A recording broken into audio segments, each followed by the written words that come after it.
रूस यूक्रेन युद्ध के मौजूदा हालातों की बात करें तो रूस मजबूत स्थिति में है और उसने यूक्रेन पर ताबड़तोड़ हमले कर उसे बैकफुट पर जाने के लिए मजबूर कर दिया है।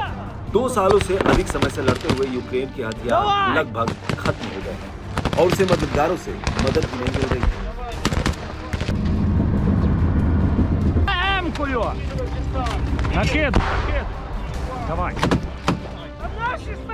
सीमित हथियारों के साथ युद्ध लड़ रहा यूक्रेन रूसी हमलों का जवाब नहीं दे पा रहा है और रूस उसके इलाकों को कब्जा करते हुए आगे बढ़ता जा रहा है। आपको बता दें कि अवदीव्का के पश्चिम में आगे बढ़ने के अलावा रूसी सैनिकों ने हाल ही में अर्डोमोस के पश्चिम में क्रास्नोई शहर या इवानियोस्क पर कब्जा कर लिया।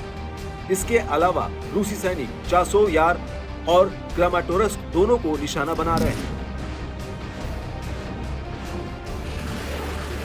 हालातों को देखते हुए ही फ्रांस के राष्ट्रपति इमैनुअल मैक्रो ने हाल ही में कहा था कि यूक्रेन हार की तरफ बढ़ रहा है।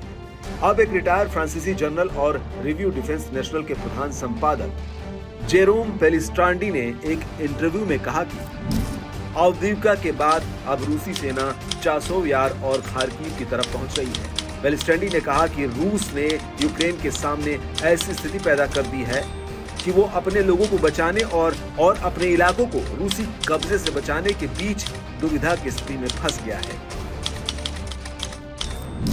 जेरोम यही नहीं रुके, आगे उन्होंने सधे अंदाज में कहा कि ये दुश्मन को खत्म करने की इच्छा को दर्शाता है।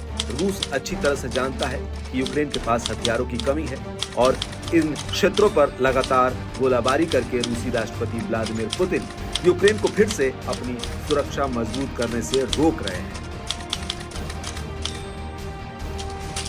जेरोम पेलिस्ट्रांडी के मुताबिक पुतिन की ये चाल यूक्रेन को अपने जमीन छोड़ने और हथियार खत्म करने के लिए मजबूर करने का एक तरीका है। उनके मुताबिक इससे यूक्रेन के सामने गंभीर रणनीतिक और तार्किक कठिनाइयां पैदा होंगी। रूसी रक्षा मंत्री सर्गेई शोइगु ने भी हाल ही में पेलिस्ट्रांडी से मिलती जुलती टिप्पणी की थी। पिछले हफ्ते शोइगु ने कहा था कि रूसी सेना यूक्रेनियों को पीछे खदेड़ रही है और उन्हें बचाव के नए मौके भी नहीं दे रही है।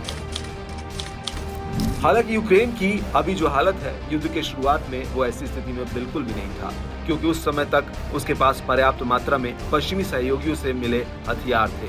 इन्हीं हथियारों की बदौलत यूक्रेन ने रूस को कई बार बराबर की टक्कर दी, लेकिन फिलहाल परिस्थितियां यूक्रेन के विपरीत है और मैदान में टिके रहने के लिए उसे तत्काल सैन्य हथियारों की जरूरत है।